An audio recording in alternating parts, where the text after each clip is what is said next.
My name is Jay Wengel, and I'm one of the founders and directors at the STEAM project.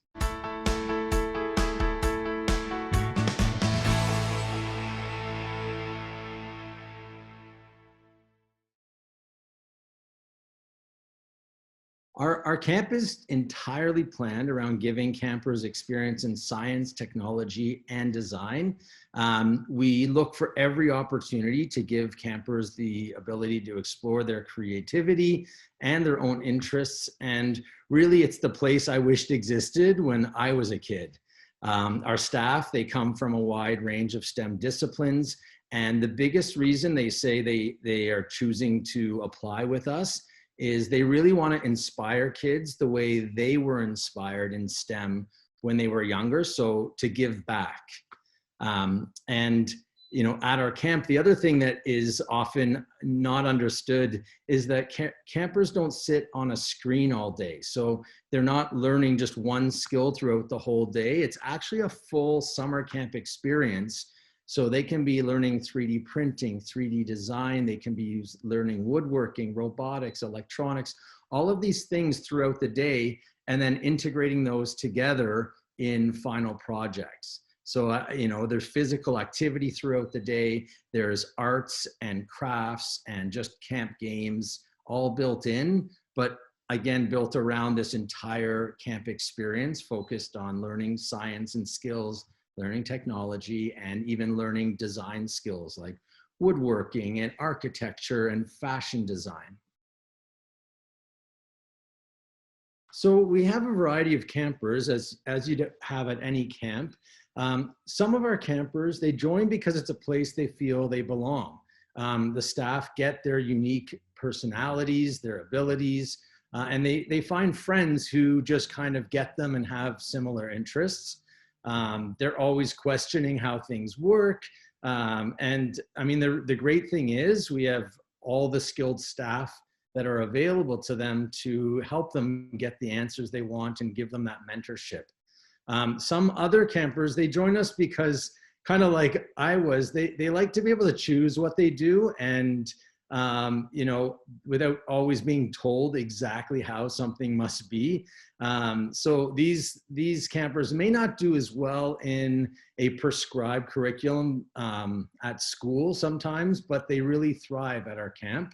And our program is really built around giving campers as much independence as we can while safely, and giving them the individual choice while doing that.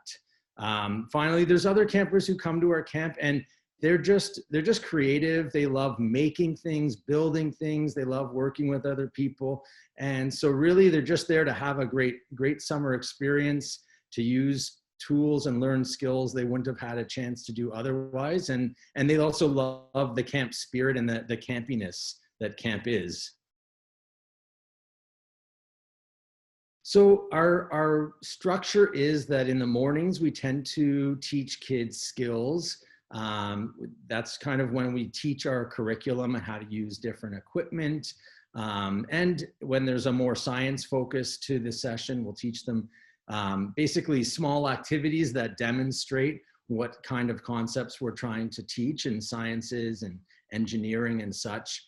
In the afternoons is when we take those skills that they've learned while building small projects and we give them bigger projects to work on. So there's a lot more personal choice and creativity in those bigger projects. But first, we have the morning to teach them how to use the 3D printer, for example, or how to wire a circuit or use a hammer. So that's kind of the structure, the morning, the afternoon. But in all that, there's also dedicated periods to campy kinds of activities and crafty kind of activities, and also sports. And while we're not a structured sports camp, we believe physical activity is really important. So there's several times through the day where there is that open activity period where kids will they might play basketball, they might be just skipping rope, but definitely spending as much time outside as we can. We have an amazing staff to camper ratio. We have one staff for every 3 campers.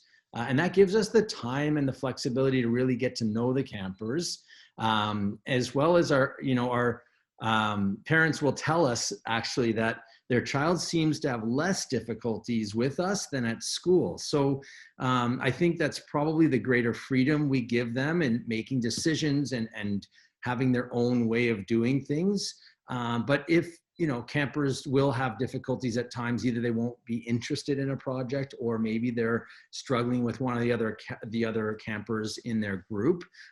We have that staff ratio so that a staff person can sit beside that camper and try to figure out what's really going on here. Maybe they're just hungry, maybe they're tired, or maybe they just don't feel they're able to complete a project.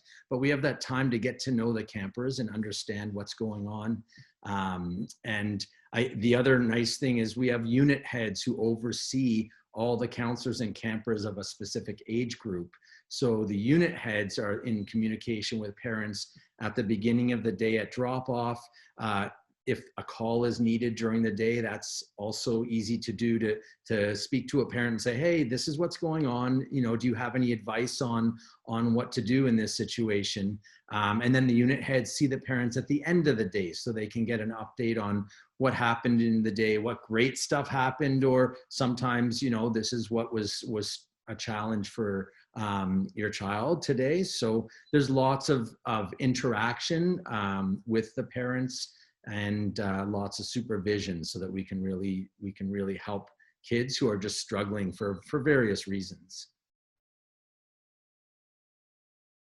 I know it would be the connections that they make with their counselors. I mean, we see that at the end of the summer or at the end of a session, when you just see there's that hug, and obviously not in COVID times, but you see the connection that they've made. They've really gotten to know each other, and we hire our staff specifically for, you know, that warm and caring personality as much as the skills that they're going to teach the kids.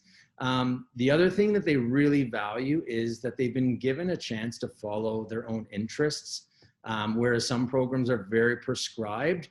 Well, our program is prescribed in the sense that we want to teach these skills, but what they do with those skills is so open that they feel this individual choice that they don't always get in school or in some other kinds of programs. Whether a camper is joining us for the first time or they've been with us for years, they're going to meet people who really care about them. They're going to learn a lot of new skills. They don't need to have skills coming into our program. We're going to teach you what you need to know, and we have the numbers of staff so that we can work with campers who are just learning something like soldering, for example, or using woodworking equipment, whereas the others can, you know, who have years of experience will work on their project already. They don't need as much support.